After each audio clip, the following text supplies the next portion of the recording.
Pessoal, eu sou Nicolas Vital e esse é o podcast Eu Como, sempre falando de alimentação com ciência e levando informação de qualidade para os nossos ouvintes, no Spotify, no Anchor e no Apple Podcasts. E também em vídeo no nosso canal do YouTube. Já segue a gente? Se ainda não segue, não se esqueça de se inscrever nos nossos canais. Muito bem, seguimos aqui com o nosso especial sobre o futuro da alimentação, com as startups que estão revolucionando a forma como produzimos e distribuímos a nossa comida. E hoje nós vamos falar sobre um fator fundamental para a produção de alimentos e que quase sempre tira o sono do produtor: o clima. A produção, como todos sabem, depende de sol e chuva. E alguns fatores, como granizo, geadas ou secas prolongadas, podem comprometer o trabalho de um ano inteiro. A boa notícia é que atualmente o produtor conta com ferramentas inovadoras que ajudam, ao menos, ao prever essas intempéries.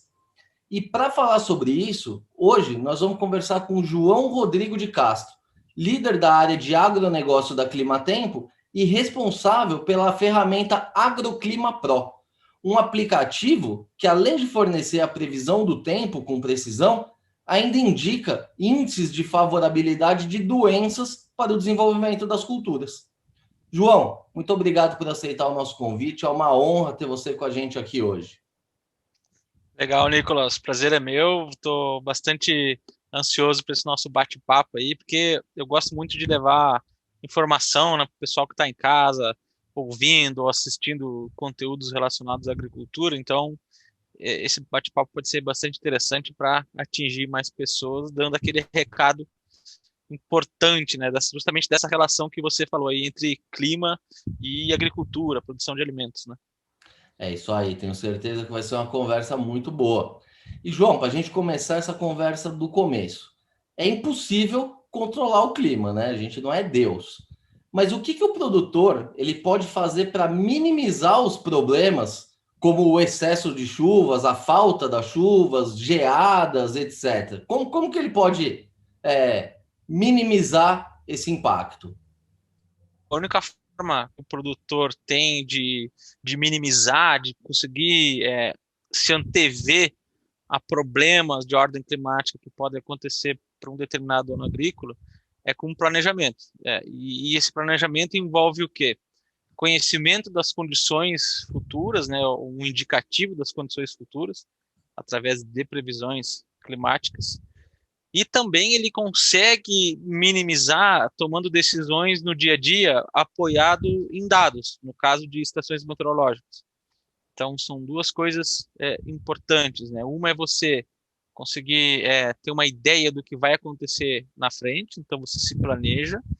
Olha, vai ser um ano mais seco, vai ser um ano mais quente, vai ser um ano mais frio. Como é que vai ser esse ano?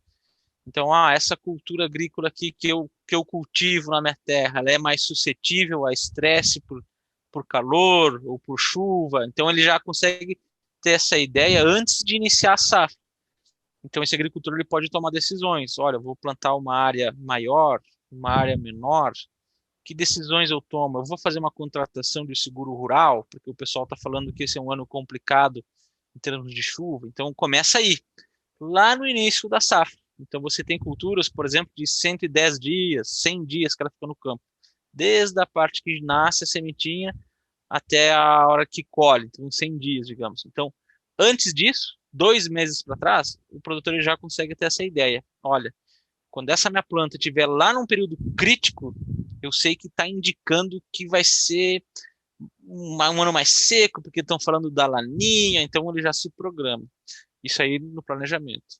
E no dia a dia, ele toma ações importantes baseado em dados de estações meteorológicas. Um exemplo disso, o produtor deseja fazer uma aplicação de algum defensivo químico. Então, se ele faz uma aplicação, para ele fazer essa aplicação, ele olha lá se a condição ambiental daquele dia está atendendo o indicativo na bula do produto.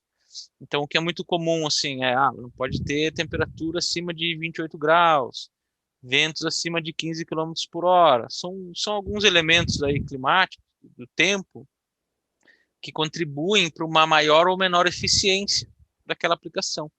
Então, o produtor sempre de olho na sustentabilidade, né, de não aplicar produto químico a mais do que o necessário, e também na parte econômica, porque ele vai ter um prejuízo em termos de desperdício, ele pode se programar. Olha, então o melhor horário para eu fazer essa atividade é amanhã em tal janela de tempo, ali, entre as 2 da tarde e as 2h30, 3h30.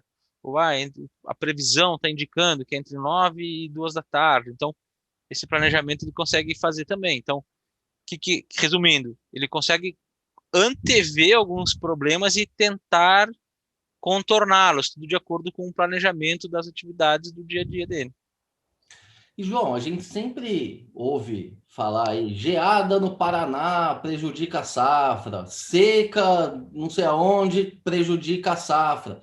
É possível estimar quais são os prejuízos anuais da agricultura brasileira como um todo devido apenas às questões climáticas? A gente não tem, sabe? Isso é uma coisa que no Brasil, infelizmente, a gente não tem. Por exemplo, nos Estados Unidos, isso é um hábito. Então, por exemplo, claro que lá eles têm uma outra realidade climática, né? Eles têm furacões, tornados. Então, mas é um número interessante. Nos Estados Unidos, eles falam em bilhões de dólares por ano em função de consequências de fenômenos climáticos. No Brasil, por a gente não ter esse cenário de severidade, porque ele impacta basicamente a agricultura, alguns centros urbanos em alguns anos que chove muito pouco e você começa a ter problemas de abastecimento de água. Mas por conta assim, de não atingir tão fortemente, de forma tão vital a grande parte da população, a gente não tem essa cultura, infelizmente. Mas com certeza são prejuízos milionários, ou até na casa de bilhão, muito provavelmente, porque se a gente pensar em agricultura, em plantas agrícolas, elas são muito sensíveis. E eventos de geada, por exemplo, eles podem acabar com uma lavoura inteira. Então, claro que o evento de geada é um evento que ocorre numa escala espacial pequena, né? Não cobre uma área muito grande. Mas mesmo assim, eventualmente você pode levar o lucro, né? Tal a área que você quer que é perdida em função da geada pode representar uma área que seria correspondente ao lucro do produtor. Mas a gente não tem esse número. Lamentavelmente, não é contabilizado. Inclusive, a própria contratação de seguro agrícola, recentemente é que está passando a se tornar uma coisa rotineira por parte dos agricultores, justamente porque a gente está verificando, né, que cada ano, né, mais e mais prejuízos são observados em função de eventos climáticos. Então, as próprias seguradoras, os próprios agricultores estão se entendendo, desenvolvendo produtos para fazer as contratações e isso aí se ampliar. Cada ano que passa, aumenta cada vez mais a contratação, especialmente nos agricultores do sul do Brasil. E, João, quando você fala desses prejuízos bilionários aí, só para o nosso ouvinte entender, não é que passou um furacão e varreu tudo, né? A falta de chuva, por exemplo, ela pode reduzir a produtividade. Então, um determinado lugar que teria uma produtividade X vai ter X menos 5. Então, tudo isso entra na conta, né? Hoje, quais são as culturas mais suscetíveis aí aos fatores climáticos no Brasil? Bom, no Brasil a gente consegue dividir a produção agrícola, né, em algumas commodities principais. Então, por exemplo, se a gente pensar a região sul do Brasil, lá você tem uma produção muito intensa de soja e milho, tá? No centro-oeste também, soja, milho. No sudeste, você tem muitas áreas também de cana. Então, o prejuízo ele fica ali fragmentado entre todas essas culturas. E claro, você pega o sudeste, por exemplo, a região de Minas, norte de São Paulo, você acaba tendo o café também. E veja bem, todas elas são commodities, né? Então, cada ano que você tem um prejuízo ali, e esse prejuízo, digamos que fique numa faixa de 30%, 35%, a gente está falando de valores extremamente altos.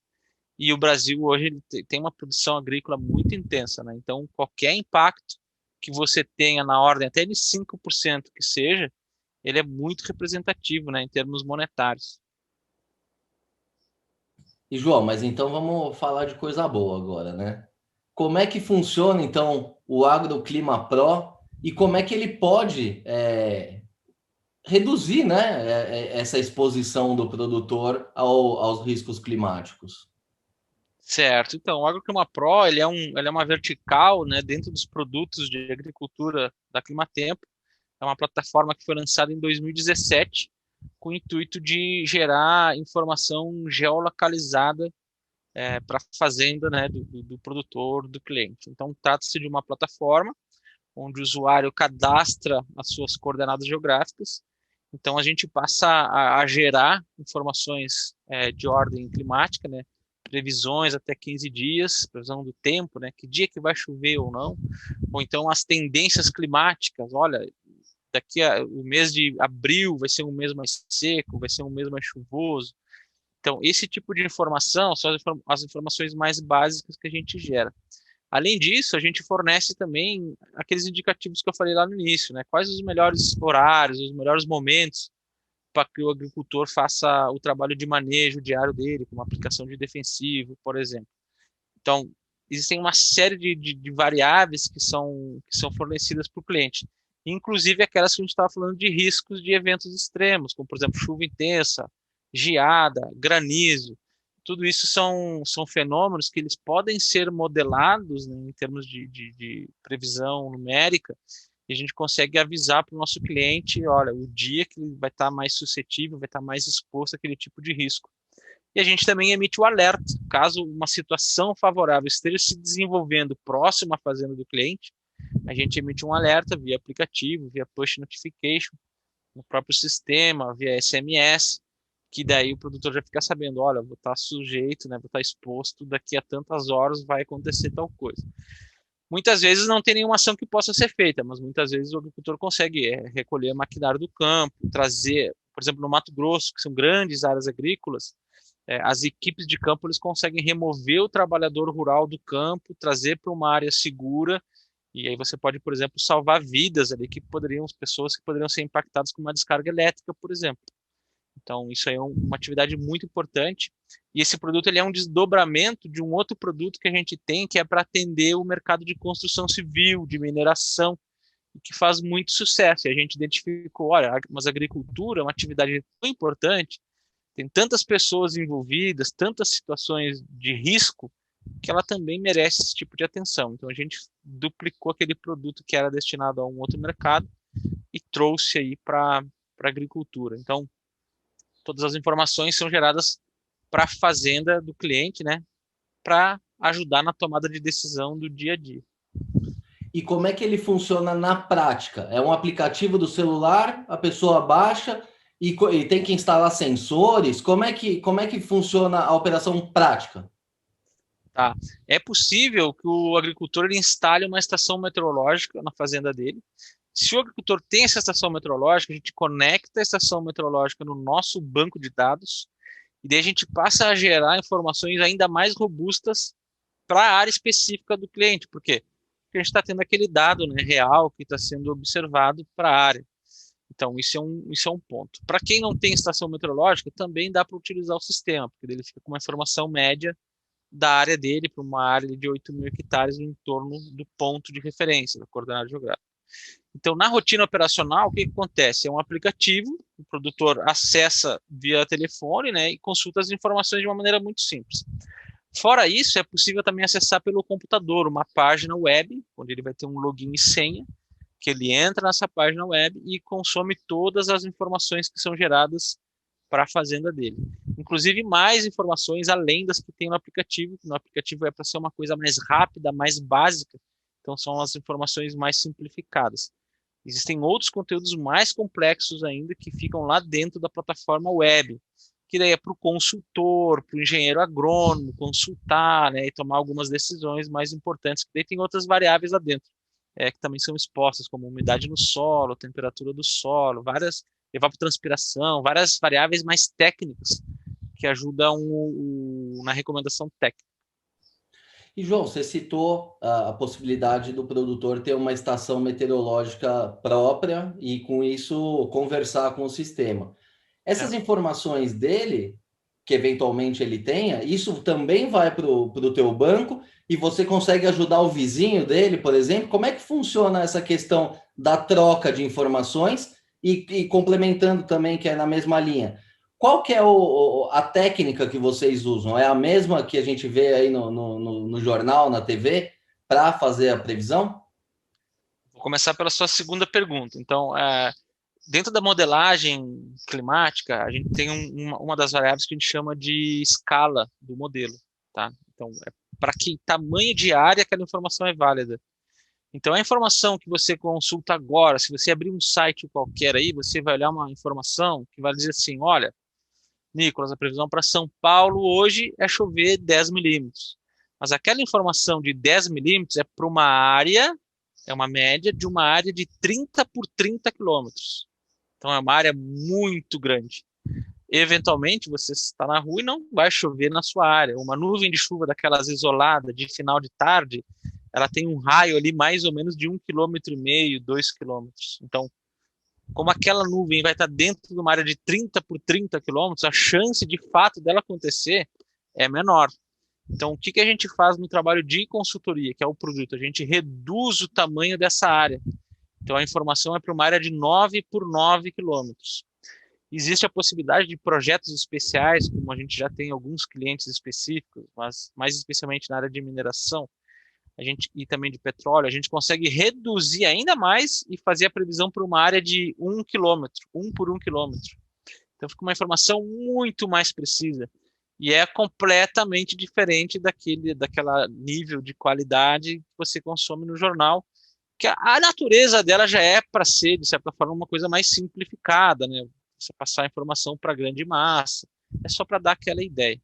Então isso é relacionado à segunda pergunta. A primeira pergunta, a gente utiliza o dado da estação meteorológica do cliente para fazer em dois momentos. Em um primeiro momento, para o próprio cliente olhar o dado dele, o que está sendo medido na fazenda. Qual que era o cenário antes de nós lançarmos o produto? O cliente ele olhava o dado da estação em um aplicativo, que é o do dono da estação, do fabricante, e eu consumia informação de previsão em um outro aplicativo. Então, ele tinha que ficar com duas telas abertas ali. Então, o que que a gente fez? A gente criou a possibilidade de ele não ter que abrir mais o aplicativo do dono do fabricante da estação. Ele olha o dado real diretamente no nosso aplicativo. Então, é uma tela só. E num segundo momento, o que que a gente faz? A gente promove a melhoria do serviço de previsão que o próprio usuário está consumindo, porque a gente tem o dado em tempo real. E uma terceira aplicação é, em caso do produtor, do cliente, ele fazer a autorização, a gente transforma toda a previsão de uma região, como você falou, os vizinhos, eles começam também a receber previsões mais assertivas, porque a gente passa a ter um dado pontual, né? Um problema que a gente tem, Nicolas, no Brasil hoje, que a gente tem mais ou menos 500 estações oficiais do governo, o que é muito pouco. Nos Estados Unidos é mais de 20 mil, e é um dos nossos principais concorrentes agrícolas. Então, justamente para quebrar essa barreira, que a Climatempo lançou essa plataforma que ela é integrativa. Todo mundo consegue conectar os seus dados, que é uma tentativa da gente aumentar a rede de dados disponível no Brasil e aí então gerar produtos, né, informação de melhor qualidade. É comum que os produtores tenham estações meteorológicas dentro da fazenda?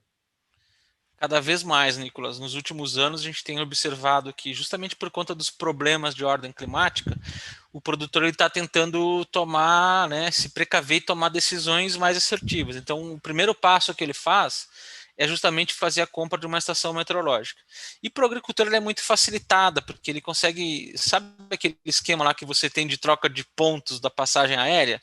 O produtor consegue fazer a mesma coisa, só que com as químicas, né, com as grandes químicas, onde ele compra os insumos deles. Então eles vão acumulando pontos, ele chega lá na química e fala, olha, eu quero resgatar para uma estação meteorológica. Então eles já conseguem fazer isso. Então está aumentando muito. E um outro fator, ponto-chave disso aí, é a sucessão familiar. Então o jovem, né, o filho daquele agricultor, que ele já é um rapaz que eventualmente ele fez uma faculdade de agronomia ou engenharia agrícola, ele já chega com um novo conceito na fazenda, que é implementando novas tecnologias. E uma das primeiras que eles fazem é justamente incentivar o pai, forçar o pai a fazer a compra de uma estação meteorológica. Então, a gente está passando por uma mudança aí de paradigma, de comportamento. Eu acredito que nos próximos anos a gente vai ter uma rede imensa de estações meteorológicas, o que vai melhorar demais, né, substancialmente o serviço climático no Brasil. E isso pode contribuir até para o próprio Agroclima Pro, né? Porque uma vez que você tenha uma base maior de coleta de informação, você vai conseguir fornecer uma informação mais precisa também, né? Perfeito, esse é, é um dos caminhos de troca, né? Fornece o dado, gera informação mais assertiva para o cliente, ao mesmo tempo a gente usa aquele dado para ir melhorando. Por conta disso, a gente está lançando nesse ano um sistema que a gente utiliza vários modelos climáticos para fazer a previsão para os próximos 30 dias, por exemplo. E daí o nosso sistema, o que ele vai fazer? Ele vai olhar os dados das estações dos clientes dos últimos 30 dias e ele vai identificar, olha, nos últimos 30 dias, o modelo A foi melhor que o modelo B.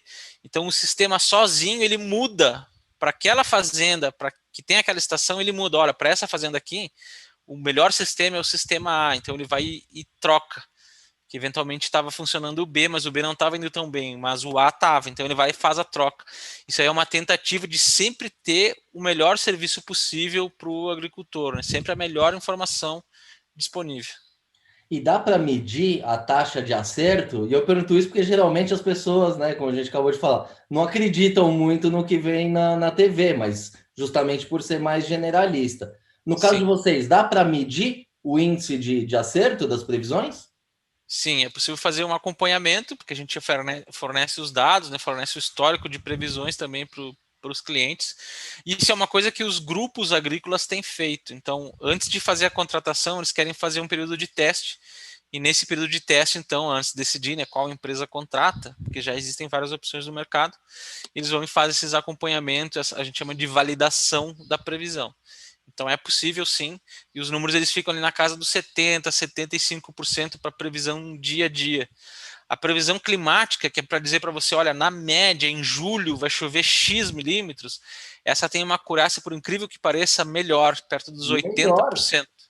É, porque a gente Quanto? utiliza 80%. Porque a 80. gente 80, porque a gente utiliza a média. Então aí é que tá, é uma tecnologia própria da Climatempo, um mecanismo de inteligência artificial que utiliza dados do passado, cruza com várias informações, né? Tem uma técnica ali de machine learning por trás para dizer, retornar com uma média. Então essa média, claro, como é uma média, ele acaba suavizando, né, os erros do passado, assim, as oscilações de precipitação, e dá um valor que fica ali ok. Então, por exemplo, eu digo para o usuário, olha, na média vai chover 180 milímetros em janeiro. Não vai cravar 180, mas vai chover ali 170 e pouquinho, 190 e pouquinho, então fica dentro de uma margem ali de aceitação, por isso que dá esses 80%. Agora, João, uma pergunta que não tem nada a ver com comida aqui.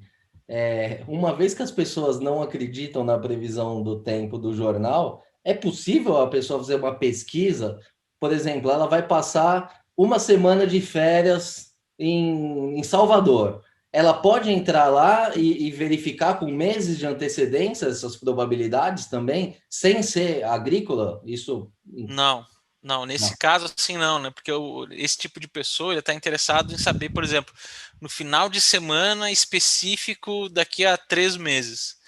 Existe um modelo meteorológico que faz isso, tá? Mas só que ele não vai acertar, é ilusão achar que vai acertar. Mas ele serve para dar um indicativo para a pessoa. Olha, na semana daquele final de semana específico vai estar mais chuvoso, mas não dá para cravar o dia exato, né? Isso é muita pretensão, é impossível hoje chegar nesse nível. Uma má notícia aqui para os nossos ouvintes que não É, são do agro. pessoal que gosta de ir para a praia, descer para a praia, vai passar um final de semana. Essa previsão assim para final de semana, para a praia, para ir para o sítio, ela é mais assim, você tem que consumir ela num horizonte de 7 dias, 10 no máximo. João, você estava falando de uma outra funcionalidade, né, do aplicativo, que é indicação dos melhores períodos para aplicação, a questão climática, a umidade, vento, essas coisas. Mas também é possível prever o aparecimento de pragas na lavoura, não é isso? Como é que isso Sim, funciona? Então, o que que a gente faz, né? Existem diversas técnicas, e isso aí é um ramo que tá evoluindo bastante ainda, existem várias startups focadas nisso.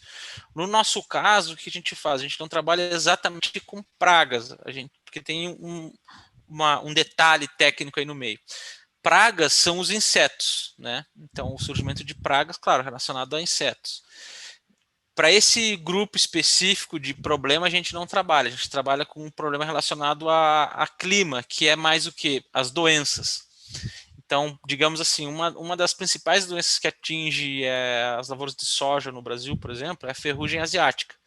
É uma doença gerada por um fungo, e essa doença, esse fungo, né, ele cresce, como todos os outros, em um ambiente favorável, de temperatura elevada e de umidade elevada. Então, o que a gente faz no nosso sistema? A gente fez uma grande revisão de literatura, né, onde a gente identificou que ambiente é esse favorável. Então, como a gente tem uma previsão de temperatura e de umidade bastante assertiva, o que a gente faz? A gente cruzou essas informações todas. Olha, o fungo ele precisa de temperatura tanto e umidade tanto para crescer. Então, a gente projeta isso aí para esses 15 dias para frente de previsão e identifica para o cliente, olha, nesses dias você vai estar com uma alta favorabilidade de desenvolvimento de doença fúngica, porque esses limiares técnicos científicos críticos eles vão estar sendo aceitos nesses dias. Então, se você tiver uma condição pré-definida ali favorável, esse fungo ele vai se desenvolver. Isso aí ajuda o produtor de que maneira? As aplicações para doenças elas obedecem um calendário, né, de janelas de pulverizações. Então, ele faz algumas aplicações, por exemplo, com intervalos ali regulares de 15 dias, digamos. Se eventualmente ele perdeu uma dessas aplicações por qualquer motivo, choveu, ou o pulverizador estava estragado, ele, não, tá bom, não vou aplicar agora. Então ele já está se expondo a um risco, né? E rapidamente a gente consegue identificar que esse risco aumenta, vai estar aumentando nos próximos dias, então ele rapidamente ele tem que achar uma forma, né, de fazer essa aplicação, pedir o trator emprestado, fazer alguma coisa, comprar produto, então ele faz a ação dele. Isso é muito interessante porque doença é um fator que impacta bastante a produtividade. Então, quando a gente tem a possibilidade de ajudar nessa linha, é bastante importante. O conceito das pragas também é mais ou menos nessa mesma linha. Então, o que o pessoal das outras startups fazem? Eles identificam que existem pragas no ambiente, tá? Através de armadilhas, sensores que detectam. Então, eles fazem contagens da população, se está aumentando muito em número e também em velocidade, muito rapidamente está crescendo, vai ter uma explosão populacional de determinado inseto, determinado animal. Então eles avisam os produtores, né? Claro que são sistemas bastante complexos que envolvem também o ambiente, tá? E essa linha específica tem um horizonte bastante grande para se desenvolver nos próximos anos, né? Com as técnicas aí de machine learning, de inteligência artificial, né? Para conseguir identificar através de padrões de imagem, você consegue identificar que inseto é, qual família, que tamanho, tudo. Então isso é muito legal e tem avançado bastante, inclusive com grandes startups brasileiras se destacando nessa linha. E é isso aí que você acabou de me dizer, né? Dessa previsibilidade, dos momentos mais adequados. Isso tudo contribui para que o produtor economize insumos, né? O que é bom para o bolso dele, porque ele vai estar gastando menos, e é bom para o meio ambiente, porque afinal ele vai estar, enfim, aplicando somente o necessário. O produtor ele já está enxergando sob esse ponto de vista, ou você acha que ainda precisamos esperar as novas gerações dominarem mais aí para realmente isso virar uma realidade? Não, com certeza. Existe uma preocupação, embora às vezes as pessoas não acreditem até, mas existe sim uma grande preocupação por parte dos produtores com a questão ambiental. Claro que isso aí, com a sucessão familiar, isso aí vai estar cada vez mais presente. Em um primeiro momento, eventualmente, a preocupação monetária ela se destaca. Mas eu não tenho dúvida que, com o passar dos anos, a preocupação ambiental ela vai ser cada vez maior e ela vai acabar pesando ainda mais.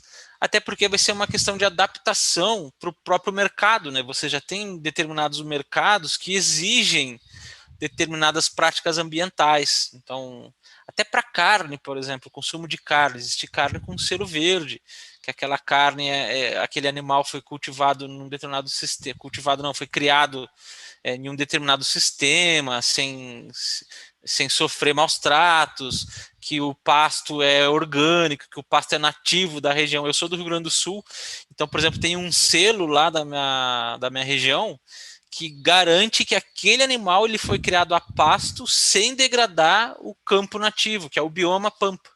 Então, olha que interessante. Então, aquele pecuarista ele teve que se adaptar àquela situação. Então, ele não degrada aquele solo, porque ele não vai plantar, ele não vai fazer nada. Ele deixa o campo nativo, chove, cresce de novo.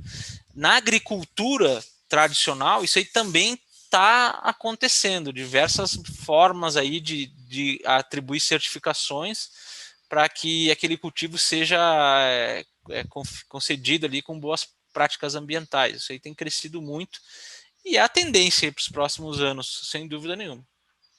João, qual que é o perfil hoje do teu cliente, do cara que faz o download e vai medir essas informações?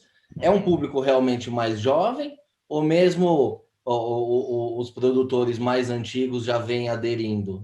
Dá para medir quem que é o teu cliente foco?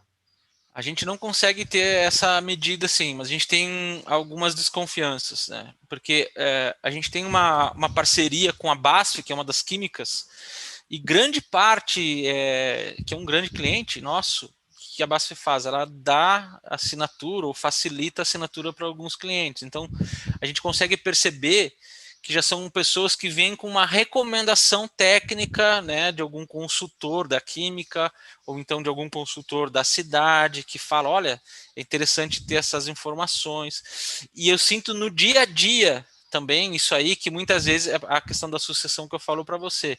Muitas vezes é o filho do fazendeiro que tem interesse, e como é, pergunta o preço, etc. E ele responde, não, eu vou confirmar aqui com o pai e eu entro em contato novamente. Então, aquela coisa, né? O filho ele vem tomando as rédeas, ele quer inserir novas tecnologias, mas mesmo assim ele ainda tem que submeter, né, a decisão do pai, né, a respeito daquele investimento. E muitos estão dando o que é legal é que muitos pais, né, tios, avós, eles estão dando esse espaço para a garotada, para a moçada mais jovem que está chegando com novas ideias. Então, o perfil ele vem mudando. E até o próprio tipo de serviço. O agricultor mais antigo, ele gosta de um relatório no papel, escrito. O mais novo, ele está correndo atrás do aplicativo. Ele quer um aplicativo, ele quer um drone, sabe? Então, ele quer olhar a imagem de satélite, ele está interessado nesse tipo de informação. Está tendo uma mudança, está tendo uma curva, ainda singela, mas ela está acontecendo. E vocês conseguem gerar esse relatório? Sim, a gente se adapta a isso, né? A gente está fazendo uma implementação agora, o mercado, né? Ele acaba te forçando a se adaptar. A gente está por lançar um relatório em PDF que vai ser entregue pelo WhatsApp. Aí você imagina, você tem um mundo ferramental, aplicativo, software, não sei o que, e o que vai fazer sucesso é um PDF no WhatsApp. É isso aí. Enquanto É o não. simples e prático. Exato, exato. Mas aí a coisa vai mudando aos poucos, né? O importante é você ir atendendo todos os clientes. Isso. E, João, você estava falando aí que não dá para medir e tal, mas mesmo pela Apple Store, pela Google Play, você não sabe quem que é que faz o download? Não dá para mensurar isso? Tem alguns dados que a gente consegue levantar. A gente consegue levantar os dados onde eles estão posicionados, por exemplo. Né? A gente sabe que tem um número muito grande, inclusive fora do Brasil, que faz o download. Tem pessoas na Argentina, várias pessoas em vários países. Né? A gente sabe mais ou menos o perfil, mas só que o nosso enfoque hoje não está exatamente na versão do aplicativo, e sim na plataforma web. Então, lá na plataforma web a gente tem mais dados, mas esse sim de perfil do usuário, a gente não coleta tanto em relação à idade. A gente costuma monitorar bastante o perfil de usabilidade. E olha uma curiosidade que eu tenho para te passar, né, uma informação. 95% dos acessos, eles acontecem na segunda-feira. Olha que curioso. Por quê? O produtor, justamente entra aquela questão que eu estava falando para você do planejamento. É a minha interpretação. O agricultor, ele entra na plataforma, ele olha como vai estar a semana, se programa e vai fazer o trabalho dele, que é cultivar a terra.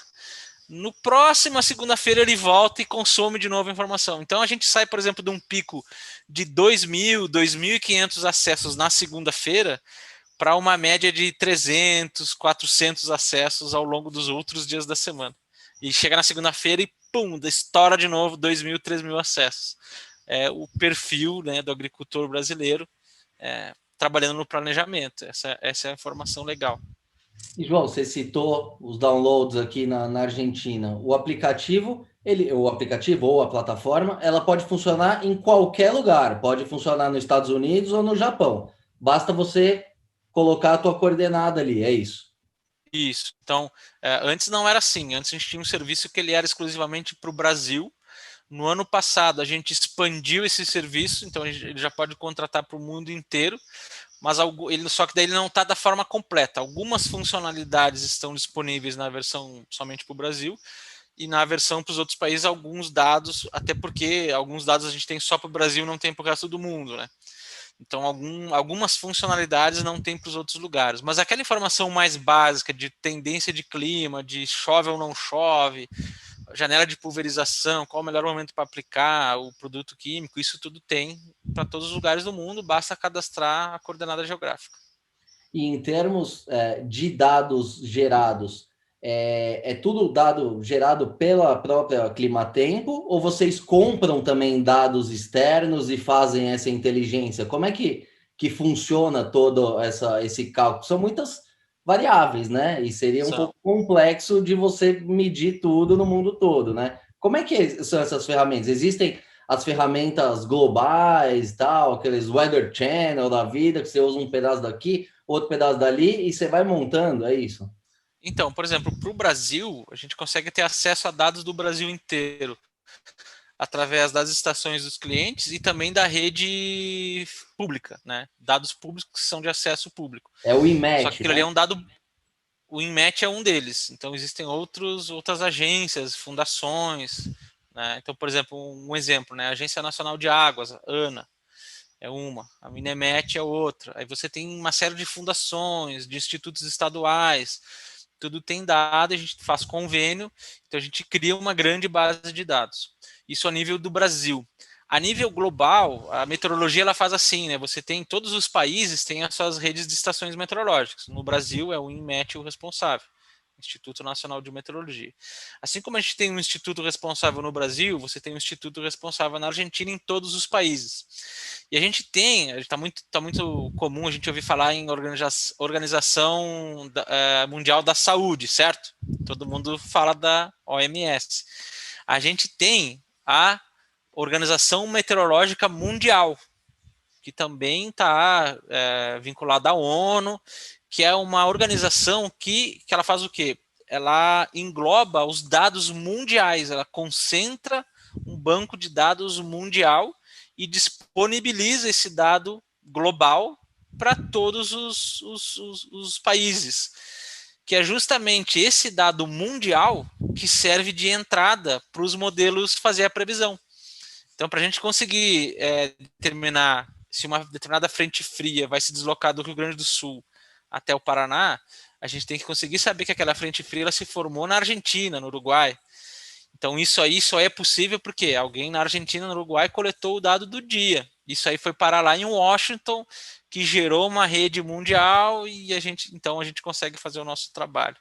Então, a meteorologia ela é organizada em instituições mundiais, em órgãos muito fortes, especialmente norte-americanos, mas também existe uma agência europeia muito forte, que inclusive o melhor modelo climático hoje é deles. Então a gente tem, né, mecanismos aí para ter acesso a dados globais e aí então oferecer serviços para o mundo inteiro. Isso só comprova a importância desse tema em todo o mundo, né? Não é só aqui no Exato. Brasil, a gente ainda é mal acostumado, né? Porque aqui a gente ainda é mais previsível, às vezes tem uma geada. Em outros lugares, não, é furacão, é tufão, terremoto. Terremoto não dá para medir, mas outros fatores, a gente é super importante isso, e até para a segurança alimentar, né? Porque a gente vê em momento de aquecimento global e tal, as pessoas não sabem como é que vai ficar. Então, cada dado conta, né, nesse cenário. Perfeito, é justamente isso aí. E os investimentos a nível internacional são cada vez maiores, no sentido de aumentar a rede de dados, né? Existem várias iniciativas em vários países para aumentar. E aqui no Brasil também. A gente recentemente lançou uma ferramenta nova, que é um sensor chamado radar meteorológico, que a gente mede no momento quanto está chovendo, sem a necessidade de ser uma estação meteorológica. Essa tecnologia de radar ela é muito utilizada em aeroportos, para você poder liberar ou não um avião para decolar ou fazer o pouso, dependendo do tipo, da intensidade da chuva que está tendo.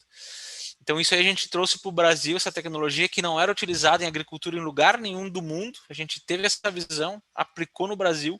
A gente já tem 3 radares instalados, radares nossos instalados pelo Brasil. Isso aí está aumentando, especialmente lá no Mato Grosso, porque os grandes grupos eles perceberam que essa ferramenta ela ajuda a tomar várias decisões no dia a dia, por exemplo. Então, estão investindo nessa linha. E por conta disso, a gente já tem empresas de fora do Brasil, que tem uma delas que toda semana um consultor comercial lá deles vem e me aborda, né, tentando fechar uma venda, uma empresa sueca lá, radar de ponta, de altíssima geração, porque eles querem entrar no Brasil, porque esse tipo de serviço está crescendo aqui, né, a tecnologia de radar meteorológico. E só a gente faz, felizmente, aqui de empresa privada, né. E até entrando na nossa reta final aqui, falando um pouco da carência, né, que a gente ainda tem. Você falou que nos Estados Unidos são mais de 20 mil estações meteorológicas, no Brasil são 500 oficiais, mais outros. Como que o Brasil está em relação aos outros países? A gente está muito atrás ainda, tem muito a avançar, ou mesmo com as dificuldades, a gente ainda consegue entregar um bom serviço? A gente ainda consegue entregar um bom serviço sim, Nicolas. Tem uma figura que ela é fantástica, a gente aprende na faculdade. Eu sou formado em meteorologia, bacharel e mestre em meteorologia, né, e doutor em agronomia. Eu juntei as duas pontas, né, de clima com produção agrícola. Existe um slide que ele é sensacional, todo professor mostra como era a qualidade da previsão lá nos anos 70 nos Estados Unidos e no Brasil. Existia um gap muito grande entre as duas curvas, em termos de qualidade, tá? Mas esse gap está cada vez menor. Por quê? Porque aumentou o poder computacional e ficou acessível também para os países com menor infraestrutura como o Brasil, poder acessar máquinas, né? E agora você tem computação em nuvem, então tudo está facilitando, né, o processo computacional. Em contrapartida, o dado ele está aumentando. A gente teve uma mudança muito grande em termos de dados, que lá, mais ou menos no início dos anos 2000, o INEMET, essas 500 estações aí do INEMET, ele instalou estações automáticas. Eram tudo estações convencionais, analógicas, que um observador ia ali, anotava, depois ele mandava o dado para Brasília, ou mandava os dados para as regionais, por exemplo, Porto Alegre, Curitiba, São Paulo, existem várias regionais, os núcleos regionais de meteorologia. Então era um serviço manual. Nos anos 2000, isso aí começou a mudar, são estações automáticas, ficam transmitindo dado 24 horas por dia. Se você entrar no site do INEMET agora, você olha como está a estação meteorológica de tal município lá no momento. Isso é muito bom. Isso facilita muito, porque você começa a ter massa de dados de boa qualidade. Então a previsão no Brasil avançou muito, avançou assim, ó, sobremaneira nos últimos anos, e com novas tecnologias cada vez vai aumentar mais. Isso aí. Bom, João, a conversa aqui tá ótima. Acho que a gente tinha assunto aqui para mais umas 2 horas, mas o nosso tempo, infelizmente, já está chegando ao fim. Queria agradecer mais uma vez pela entrevista. Foi uma verdadeira aula aqui para mim e com certeza também para os nossos ouvintes. Então, muito obrigado. Isso aí, Nicolas, é um prazer poder ter participado aqui dessa gravação, desse podcast. Eu vou ouvir depois na íntegra, vou ver como ficou. A voz da gente sempre fica muito estranha, né, na gravação. Eu vou poder acompanhar. Fico à disposição, foi muito gostoso bater esse papo e a gente se vê em outras oportunidades aí. Com certeza. Fica tranquilo, que ficou ótima a entrevista. O importante é o conteúdo, muito mais do que a voz. E a gente também aqui está à disposição aí. Sempre que tiver novidade, é só dar um toque para a gente. Perfeito, valeu. Muito bem, pessoal. Essa edição do podcast Eu Como vai ficando por aqui. Se gostou da entrevista, não se esqueça de seguir os nossos canais no YouTube, no Spotify ou na sua plataforma de streaming favorita. Aproveite e siga também no Facebook e no Instagram. Lembrando que esse podcast tem o patrocínio da Crop Life Brasil e volta com a sua programação normal na próxima sexta-feira. Por hoje é isso e até a próxima.